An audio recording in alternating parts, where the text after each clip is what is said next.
all until they turn the lights on. And that's it. Joyce is getting all fired up here on the stage today, man. When the Holy Spirit moves in you, it's such an amazing thing because of the song that we're singing, Hallelujah, I am free. Are you free this morning? Can you scream out, Hallelujah, because you're free? You know, what an amazing thing. Jesus said that if the Son has set you free, you are free indeed. And man, that freedom that comes from our baggage, from our sin, from all of our issues, Jesus has set us free from that. That is something to say hallelujah about. So awesome. Good morning, Mountain View. Glad to see you guys here. Those of you who are joining us online, welcome. So happy to be here to celebrate this Sunday with you and to worship with you. What an amazing thing it is when all of our voices come together and we worship God together, to be a part of that worship, to have the opportunity to pray, to confess your sins to God, to prepare your heart and your mind for whatever it is that God wants to do in your life. That's what we do here when we worship on Sunday mornings. I'd love that worship time. To me, in my heart, that's the most important part of the service. I'd love it.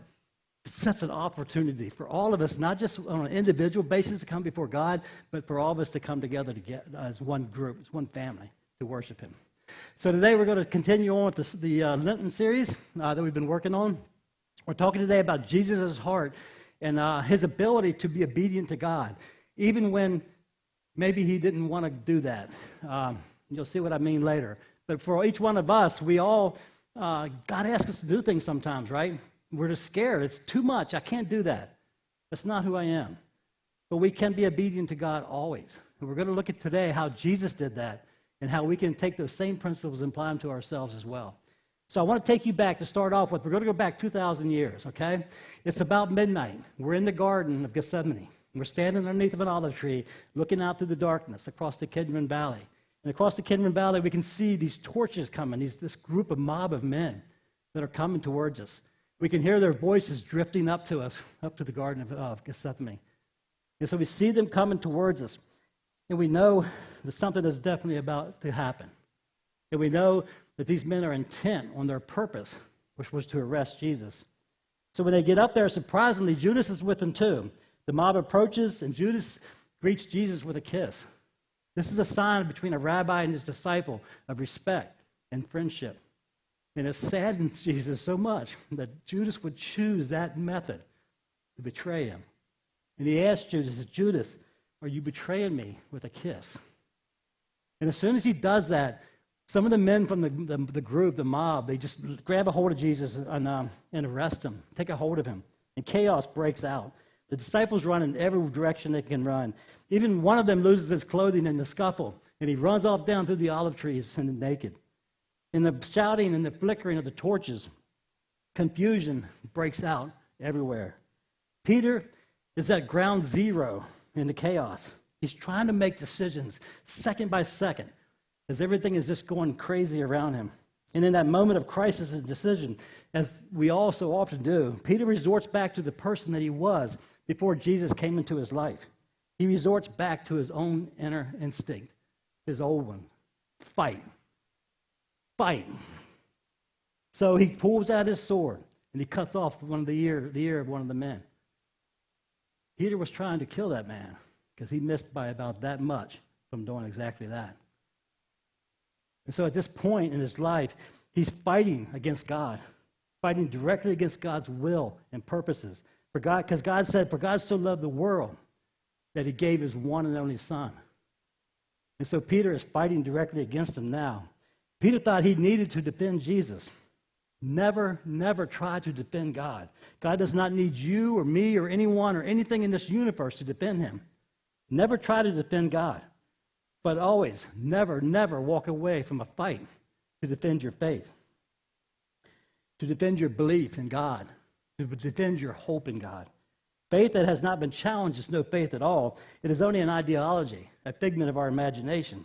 But when your faith has been challenged and you defend it, then it becomes real. You own it. It's yours, and nobody will ever take it away from you. Your faith becomes real when you defend it. So what happened that night in the garden? How did such a sudden and epic failure defeat and scatter the disciples so quickly? Well, we need to go back in time to try to figure out what happened. So how far do we need to go back? Do we need to go back all the way to Genesis? Maybe we need to go back to Jesus was born, or maybe to when He started His ministry. No, we only need to go back 1 hour to find out what happened. That night that this all took place was Passover night. And so leading up to their time there in the garden, they had enjoyed eating the Passover meal together. And during that meal, Jesus initiates the Lord's Supper, or communion, as we call it. And he gave the disciples the symbols of the bread and the wine to remember him by, but also to understand, to remember the new covenant that he was about to ratify in his own blood. They finish their meal, they sing a hymn, and they go out to the Mount of Olives. When they get to the Garden of Gethsemane, Jesus tells his disciples to wait there for a while he prays. But he takes Peter, James, and John a little further with him. He tells the three to stay here and watch. He walks a little distance away from them, falls to the ground, and begins to pray. So today we're standing in Mark 14. So we're going to pick up the story in verse 36. It says, Abba, Father, all things are possible for you. Take this cup away from me. Nevertheless, not what I will, but what you will. You know, Jesus knew from the prophecies, especially in Isaiah, what was going to happen to him. He knew exactly what was going to happen to him. He was deeply distressed about it. In Isaiah 52, we can read what it says, speaking about Jesus. It says, his appearance was so disfigured and beyond that of any human being, and his form marred beyond human likeness. So he will sprinkle many nations. Jesus knew exactly what was going to happen to him. It wasn't unknown. And I want you to think about that conversation that he was having there with his father. Father, all things are possible for you. I know they are. If there's some way to take this away. And the father's listening to his son talk to him. His father knows the pain he's going to endure. And can you imagine what he's thinking? I can't take it away from you. Because if I do, they will die. They will all die. There is no other way. I can't take it away from you. Can you imagine the love between those two in that conversation that was going on there? You know, have you ever cried out to God for healing, to take away your pain, or to save you from the storm that has engulfed you? Or maybe you've cried out to him to save your mother or your father or your spouse. You've just cried and said, Lord, I know you can do it. But perhaps the most painful of all is to call out to God to heal your child from the pain and the suffering that they may be going through. Have you said to him, Father, I know you can do it. I know you can do it. Will you heal them? I know it's possible for you. That night, Jesus cried out to his Father to take away the suffering he knew he was about to experience. He told him, I know it's possible for you. You know, many years ago, a personal story, my daughter, she was about that tall. And you know how kids that size, they always want to help you. Everything you're doing, they want to get involved and help you with what you're doing. I came home from work one evening, and I was splitting a few pieces of firewood to put in the wood stove. And, of course, she was there. She wanted to help me. And without going into the details of the accident, her finger got cut halfway through. And so we grabbed her up, my wife and I, we rushed her to the Fauquier Hospital. And from there, they medevaced her to the Children's Hospital in D.C. So we had to drive. We couldn't ride with her. That was one of the longest nights of our life. But I don't think I prayed harder that night than I'd ever prayed, because I wanted God to heal her. I wanted him to do it. Father, I know you can do it. I didn't care about God's will. I didn't care about my will. I didn't care about anybody's will. I wanted him to take away her pain and her suffering. And I said, I know you can do it. I know it's possible for you. Jesus asked the Father to take away the suffering he was about to endure. He told him, please, Father, find another way. I know it's possible for you to do it. But then in the very same breath, he says to him, nevertheless, not what I will, but what you will. You see, God desires obedience, because our obedience declares to God, no matter what, I trust you. No matter what happens, no matter whether you answer my prayer the way I wanted to, or whatever you do, I trust you. I trust you, God. And that's what our obedience says to him. But in the darkness, Jesus could see the answer to his prayer. He could see the torches that were approaching. He knew the answer to his prayer, and he knew the Father's will. And so he got up, and he walked straight into his storm. He was obedient to what God's will was and what he wanted for him. He trusted God with his very life, no matter what it was going to cost him. When we see our storm approaching, does our obedience begin to waver?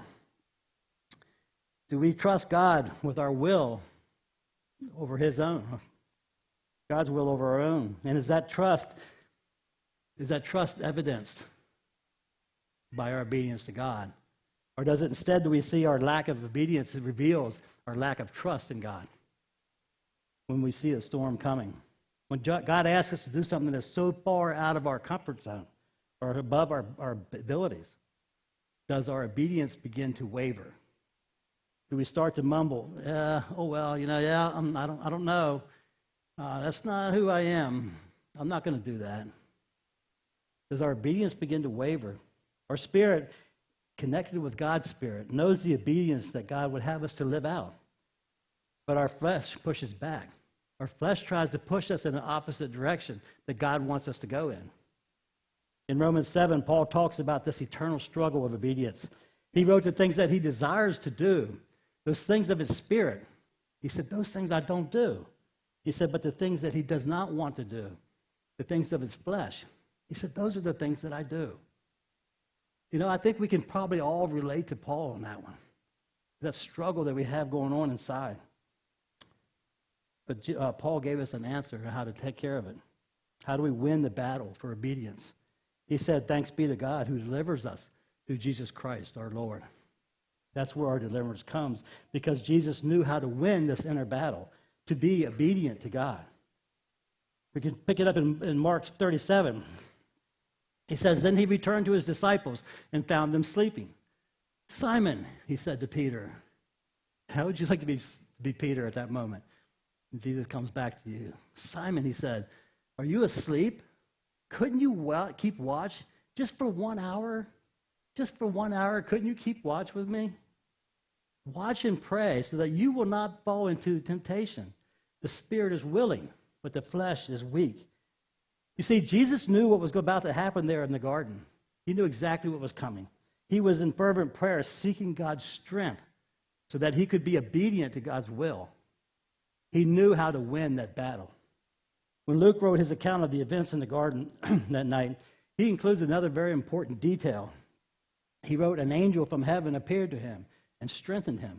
And being in anguish, he prayed more earnestly. Prayer is our weapon to defeat the temptation to disobey God. When Jesus prayed, God strengthened him. And God will do the same for us.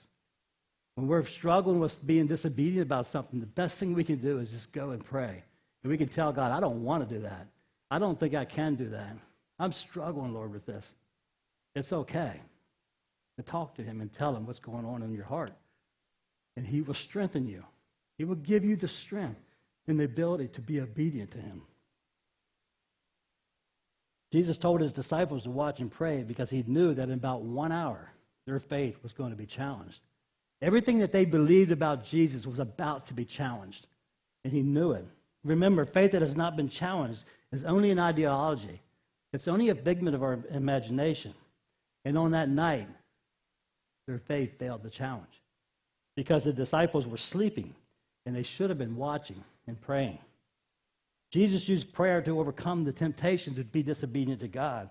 And he personally knows the battles that we fight because he fought those same battles himself, and he won them. He told his disciples to stop sleeping, to watch and pray. Even though they were all asleep, Jesus called Peter out over all the other disciples for sleeping. Even though they were all sleeping. He said, Peter, are you asleep? Could you not watch for 1 hour? Jesus was prepping or preparing Peter to become the leader of the church. And it would be imperative that Peter would watch and pray over the church. You know, if you're a mother or a father, maybe you're a husband, grandfather, Jesus is asking us to keep watch over our families with us. How are we doing? Are we keeping watch? Are we praying for our families? Maybe you're a pastor or a life group leader. Maybe you're a worship leader. Or maybe you're one of our teachers who's helped to teach our children next door. Are you watching and praying? Are you keeping watch over them? Because Jesus is asking us all to do that. whatever influence you have in the lives of others, and we all have some kind of influence in the life of someone else. Jesus is asking us to join him and to keep watch and to pray over those people. He will call us out as he did with Peter if we are sleeping. And so we need to ask ourselves, am I sleeping on the job? Or am I actually keeping watch and praying? Jesus is sitting at the right hand of the Father, keeping watch and interceding for us even today. He has never stopped watching and praying. He still is watching and praying for us. Whatever our area of influence may be in the lives of others, Jesus calls all of his people to watch and pray over God's family, to keep watch over your own family, to keep watch over your neighbor, over your nation, to keep watch and pray over the world. Jesus' act of obedience was to be the sacrifice, to take away the sins of the world. Our act of obedience is to tell the world what Jesus did and to watch and to pray. But we are to do this for people both near and far. Mountain View has been keeping watch with the Nubian people, Muslims of Uganda, since 2018. They are 8,000 miles away. The temptation is to say they're so far away, I can't even see them. Let someone who is closer tell them what Jesus did. Let someone who is closer keep watch and pray over them. The temptation can be to ignore Jesus' command in Acts 1:8, that we are to testify about him both near and far. This morning I want to bring the Nubian people a little closer to you. This morning I want you to see some of their faces, and I want to tell you about some of the people. And so the reason we are connecting with the Nubians is because we were searching as Paul did. His desire was to preach the gospel where the gospel had not been preached. And so following Paul's footprints, we were looking to try to do the same thing as well. So here's a simple definition of an unreached people group. A group of people distinguished by language or culture that are generally less than 2% Christian and lacks the resources to evangelize that people group. That's a very simple definition of that. In 2017, we were praying about which people group that God would send us to. After prayerfully considering different groups, we settled on the Nubian people in Uganda. We met with Greg Queen from the International Missions Board for advice on how to take this accomplish this God-sized task of reaching the Nubians. In January of 2018, a small team left for Uganda to search out the Nubian people. We had no idea where we were going other than we were going to Uganda. So when we got there, we traveled around the country and we prayed for guidance and trusted God to connect the dots. And he did. So we connected with Peter and Alice. They are two missionaries that have been working there, nationals who've been working in Bombo, Uganda, for about 12 years now. They are not Nubian, but they felt that calling to be a missionary to the Nubians, and so they moved from their home on the other side of Uganda, and they moved to Bombo to be a part of that. We helped. We've done a lot of ministry work with them over the years, the last 5 years since 2018. Some of those things we did. We gave microloans and gifts. We wanted them to be self-supporting, so they could support themselves in the ministry. And so we gave money to them and also little microloans for them as well, for Alice to have her own hair salon. I keep mixing that word up with salon and saloon. It's not good. So anyway, she is a very good businesswoman, and she's done really well with it. She survived COVID, her business did, which was very difficult. It's difficult here, but it was difficult even more so in Uganda to survive that, but she did. She has a lady, Christine, who works with her now in her shop, and she also does a little women's Bible study on Friday mornings at 6 a.m. She has a few of the women come together. Most of them are Nubians, but not all of them. And she leads that Bible study. She uses that business to reach out to others. Peter's been doing ministry work. He's a pastor. Over there, they call him a bishop. Commonly used name there, title. And so he's been working for 12 years. I mean, his heart is for the Nubian people, and to see that. And so we met with them. A long story, I don't have time for it, but we obviously a God story in a way we connected with them as well. In 2021, we also had the opportunity to help with them, to partner with them in translating the Bible, the New Testament Bible, into Nubian language. That is done. We're printing on that. Hopefully that'll be soon. but that is done. Many of you helped be a part of that. You guys helped to be a part of that, and typing. There was a lot of typing to do to be a part of that, to finish that translation work. And so we had an opportunity to be a partner with them and to be involved in that. This next person I want to show you is Pastor Banabir. So he became a Christian. He lived in Kampala. Bombo is about an hour north of Kampala. Kampala is the capital of Uganda. And he lived in Kampala, became a Christian, stayed underground for a while, didn't want people to know. But he got past that, and he wanted to know, people to know. He moved to Bombo to become the pastor of the Nubian church, which we call the Streams Church. It's just a very small house church. But he moved up there, and under Peter, his guidance and direction, he's been doing that and becoming a pastor. This next person is Zaida, and she is the assistant pastor for the Streams Church. So last year,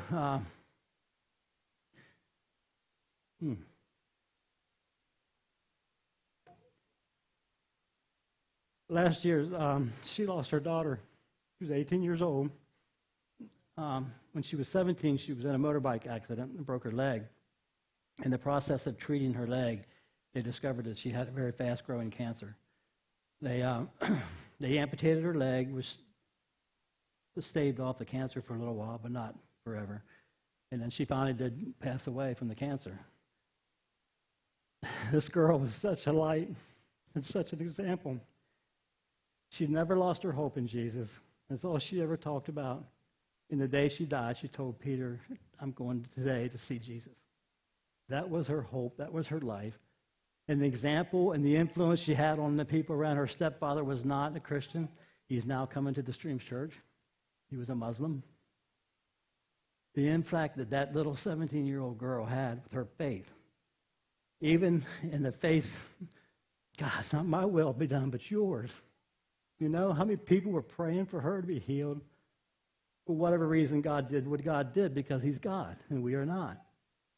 But I can tell you what, she changed a lot of people's lives. And I can't sit here and tell you now about her story because it is such a powerful story of a 17-year-old girl, man, who just magnified Christ in her life. It's so amazing. And that's who this is. That's her mom. And so she's working to be the assistant pastor of the church. The next person I want to show you is John. John's a happy guy. John is... his passion is for children. He loves children, and he wants to help them to find Jesus. That's what he wants to do. And he's going to be the missions, or the children's ministry pastor, whatever you call it, for the Streams Church. You know, I look forward to the day that when some of our people here from MBC Children's Church over there will be helping him over there to do what he's doing, to support him in some way, to encourage him. The same with the two pastors as well, and what they're doing there. These people have the same heart that we have. They want to see Jesus to be made known. They want to see Jesus magnified. And they have the same heart that we do. And so I'm hoping, or one more picture to show you. The Streams, when I was there in January a couple months ago. And so I set up to have a meal with them and to take communion with them. So this is basically the Streams Church. We're meeting underneath some trees. Really beautiful day, beautiful time. Found out that they'd never taken communion before. Didn't really know what that was about. So I had the opportunity that day to teach them about communion and how communion reveals God's heart. How much of his heart is into that. To remember me, Jesus said, do this in remembrance of me. And so I had that opportunity to teach it with them and then take it with them for the very first time. It was such an awesome day. And we had this awesome Ugandan meal that they had prepared that we ate together. It was a great day. And these are the people that we partner with. These are the people, they're real. And they have struggles like us, and they have dreams like us. And they love Jesus like us. They are our brothers and sisters, and we will spend eternity with these people. And so I just want to bring it a little bit closer to you. I want you to see who it is that we're partnering with. And I hope putting these leaders and these members in front of you this morning will give you a better sense of the reality of their lives.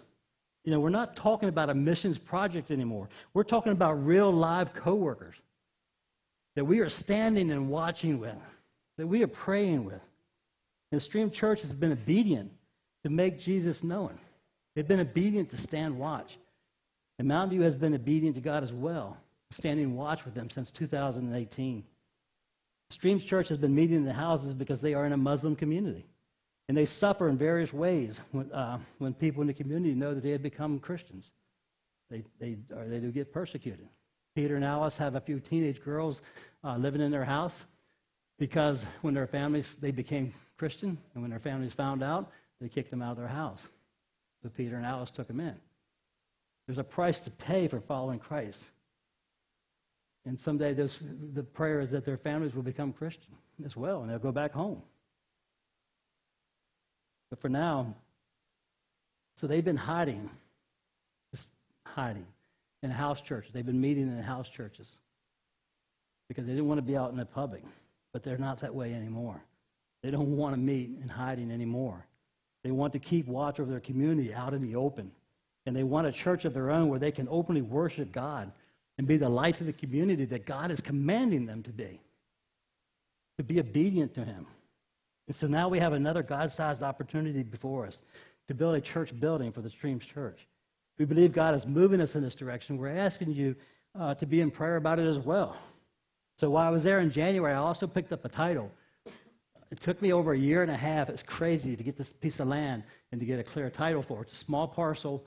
There's a level area right in here. Perfect place for a church building. A lot of spiritual warfare to get to that point and get that land title, but I did finally get it. But something, God just blows you away. When God does things, he don't do things small. He does them continuously. He does them all the time. So the next picture is something that I was not expecting to get, but I came home with that. So here you have to have a building permit to build a building, do whatever. You have to deal with the county. Over there, this is equivalent to a building permit. I had to get permission from the parish chief to build on the property. It's an official permission. You have to get it stamped. You got to get the whole thing done, give him some money, 500,000 shillings. Not that much in U.S. So I went to her house because she's a Nubian, this lady, but she's a born-again Christian. But she didn't want us to go to her office because she didn't want them to see. They don't know she's a Christian. They didn't want us to go there. So we went to her house to sign the papers and to get them. And she told us she's a born-again Christian. Matter of fact, Peter, in his ministry, worked with her. He does a Bible study in her house some. And so I had the opportunity to pray over her. But she was willing not only to give us permission. I want you to read this last sentence. And they have been allowed to build the church. It's not permission to build a house on there or something like that. We have been allowed, we have permission to build a church on the property. This property is located in the middle of a Muslim community. And we have been given the permission to build a church on that property. Only God can do these kind of things, the way that it happens. You know? And I came away from there just completely awed, because I wasn't expecting to get that.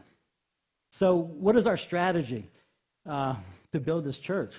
Well, first we're going to build a powerful prayer team committed to praying over the duration of the project. Because we've already experienced spiritual warfare, and we know we're going to experience more. We need a team of powerful prayer warriors who are willing to pray over this. And so if you want to be a part of that team, one, you can talk to me, but also you can go to our website and go into the ministry teams, and you'll see it there. It's the Streams Church Prayer Team. And just sign up and join that, and I'll be in contact with you. And you'll be part of that prayer team to keep updated what we're praying about. Secondly, is our goal, of course, is to raise the money to build the church. If we were able to do that, then I would go for a month to oversee the construction project. Our intention is to hire Nubian tradesmen, and we know the Nubian tradesmen are there in that community around where we're going to build the church because Peter has been doing ministry there for 12 years, and he knows the people. And so we're going to hire those people to build the church. Muslim tradesmen building a Christian church in the middle of their Muslim neighborhood. Only God can do this kind of stuff. It's unbelievable. And we want to do that because, one, it's going to help them with income, which they can use. But it'll also give us an opportunity that we can interact with them more. But I can tell you right now, I'm praying for the day. I'm so praying for the day when those Muslim workers will come back and worship in that Christian church on the day and that church, that building that they helped to build. God can do that kind of stuff. God, I know that nothing is impossible for you, and it's not. Can he turn a Muslim tradesman in who's building this Christian church? They know they're building a Christian church. It's not secret. Can he turn that person's heart inside out? Where that person will one day come back and step into that church and worship Jesus Christ and Christ to be magnified in their life. Can God do that? Do you believe that God can do that? Tell me. He absolutely can do that. We'll watch and see what he does. But I've already seen him do so many things. I can't believe it. And so I'm praying for that. The last thing we're going to do is, not the last thing, but one of the other things we're going to do is take a team here from Mountain View for launch Sunday for the brand new church to launch it. We're going to take a team of people here. They're going to be helping different things, leading worship, helping with that, helping to lead communion, giving testimonies, just having good fellowship with that group of people that you saw in that picture, and then having a meal with them. We want a team from Mountain View to be a part of that, to experience that and come back and report what they saw. We also plan to do an eyeglass clinic outreach at the new church just a couple of days before we launch, just to be a blessing to the community right around that area. So I'm going to encourage you, in the seat in front of you, there's a pocket. You guys don't have a seat in front of you. There's a card in there. Once you pull that out, it looks like this on the front. You can grab one later if you want it. Oh, you got one. So I know James told me that we ran out in some of the chairs, so you may not have one in your chair, but there's plenty of them around, so hopefully you'll be able to find one. Sorry about that. This is the front of it. This is our partnership, 2018 to today. So if you look at the back of the card, this here is a breakdown, not a complete breakdown, but a general breakdown of what it costs to build this church building. So for us, we're looking at the estimate on it is $19,746 to build this. That includes a fee of, or not a fee, but that includes the funds of $3,300 to put me in the country for 30 days so I can oversee the project. They say they can build the church in 30 days, which I actually believe they can. No, this shouldn't be a problem. If you would like to give towards this, if you'd like to be a part of this, there's two different ways you can do. You can give. You can go to this website here, Mountain View's Net Give, mountainviewcc.net give. It'll take you right to a giving site. You can go there. There's a drop-down menu, so make sure you pick from the menu. It'll say says the Uganda Nubian Church. So choose that one so that the money is designated right. The other thing, if you want to give towards this, you can also just fill out an offering envelope and drop it in a box, and you can write on the bottom. Make sure you please do write on the bottom of that envelope. It's for the Uganda Church. Otherwise, it won't get earmarked in the right direction. We have a wish list on here. Some things. Sound system would be nice. The playground. Remember John, his passion for the children. If there's a playground, these kids, man, they put together a bunch of plastic bags and they make a ball and they kick it around. Or they take a bicycle tire and a stick and they just roll the tire. That's their games. Can you imagine what they would do if they had a playground right there? Slides and swings and everything else. Can you imagine the opportunities for John to be outreach to these kids? It's amazing. So it's our wish list. Landscaping, make the building look a little nicer, plant a couple trees around or something. Anyway, that's our wish list and things we're thinking about. So I'm asking you, the whole timeline of all this first depends on raising the funds, of course. So we can't put exact dates on it, on the construction or actually the team going over either.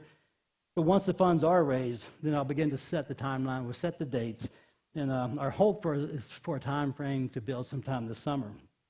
So please pray about what role Jesus may be asking you to fill and standing and watching with this handful of Nubian believers who want to be obedient to what God is asking them to do. Maybe Jesus is asking you to stand and watch with him as a prayer partner on this prayer team. Maybe to help with the funding, or maybe he's asking you to go on the launch team, Or as God so often does, maybe he's asking you to do all three because he loves to stretch our envelope, because he has the power, he has the love, and he has the strength that he can stretch our envelope, and we'll be just fine. We'll come back bouncing off the wall, so excited about what he's doing in our life. He can do that. So anyway, pray about it. See what you think. I want to take this just a second here. I'm going to stop, hand this off to the Orange campus, and hand it off down there to Scott Mentor. He's one of the elders in the church because they're going to come up and talk a little bit about that as well. But before we do that here, I want to finish up with just one thing. I read this message to my wife, and she told me, she says, you can't end it there. You can't leave it, because I left the apostle or the disciples in a very bad light. So I want to just say this as we finish up. That night in the garden, the disciples failed the challenge. But the thing that is so awesome about our God is that our failures, they're not a deal breaker for him. They don't stop him from accomplishing his purpose for each one of our lives just because we fail. He picks us up, he gives us strength, and he tells us to move on, and he helps us to do it. You know, all the disciples, they went on to stand for watch with Jesus, to stand watch for his church, to stand watch for the kingdom of God. And they were eventually all killed for Jesus' sake, except for John. He was exiled to the island of Patmos, where he actually recorded the book of Revelation, as Jesus revealed it to him in a vision. But all the disciples, they gave their life. They didn't run anymore. No more running. No more sleeping. They didn't sleep anymore. They devoted their life to what God was calling them to do. They kept watch, and they prayed. You know, it's never too late to begin to watch and pray, especially for us as the day draws near in these times that we live in, to keep watch and to pray wherever Jesus is asking you to do that. So I'm going to invite Mike up. Mike Hahn, he's one of the elders here at Mountain View, and he's got a few words to say to you as well. Last time, first service, we had issues because they did not turn this on. I got the mic. Oh, he's got the other mic. Okay. We're in good shape. All righty. Thank you. Mike will close us out in prayer. Well, first of all, it's a privilege to stand with Jeff here. And part of the leadership team is being an elder. When we heard about this request, we gave our approval to bring it before you. So I want to tell you, back in 2015, my wife was making a routine trip to visit her mom in New York. And when she arrived there, what she found was a stack of unopened bills. So it was no longer a routine trip to visit her mom. So in 2015, we realized that Zelda could not live by herself. So we brought her home to live with us in our house. Recently, my daughter, who lives in Ecuador, told us of a good friend of my son-in-law who was in the States. He was in Florida. But it was not a good situation. So she asked, Dad, would you be willing to take him to your house? Would you be able to receive him? And we said yes, we would take him. So on Tuesday morning then of this week, we get notified that he's on his way. He's taking a train from Florida. He's going to arrive on Wednesday. Sorry. On Tuesday afternoon, Zelda, my mother-in-law, was on the stairs coming down, and she fell. She hit her head. She has brain trauma. We went to Culpeper and ultimately to UVA. She basically was unresponsive.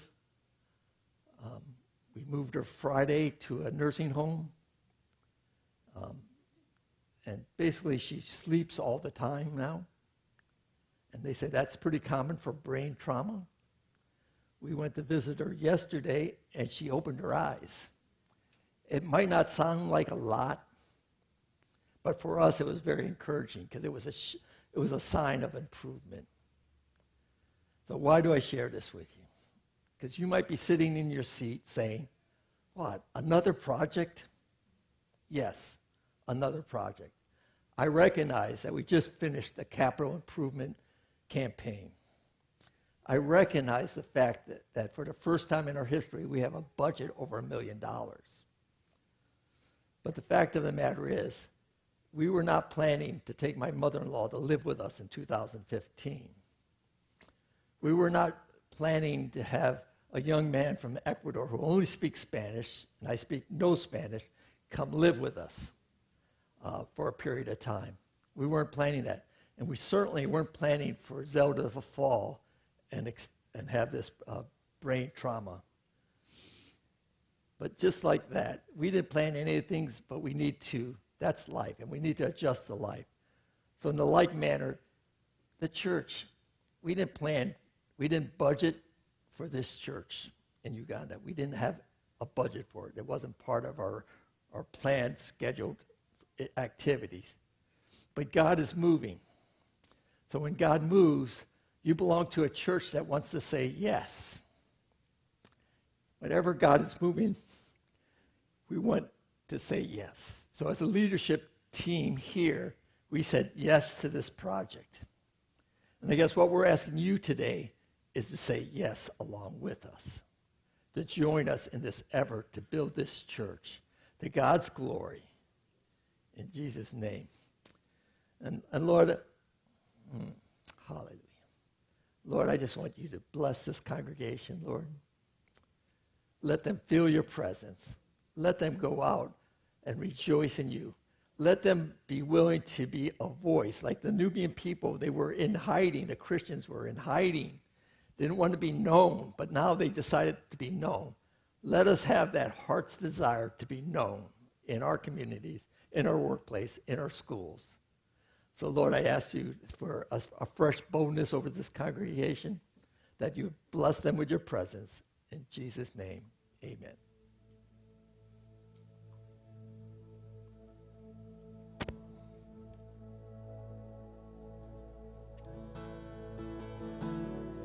I just encourage you that if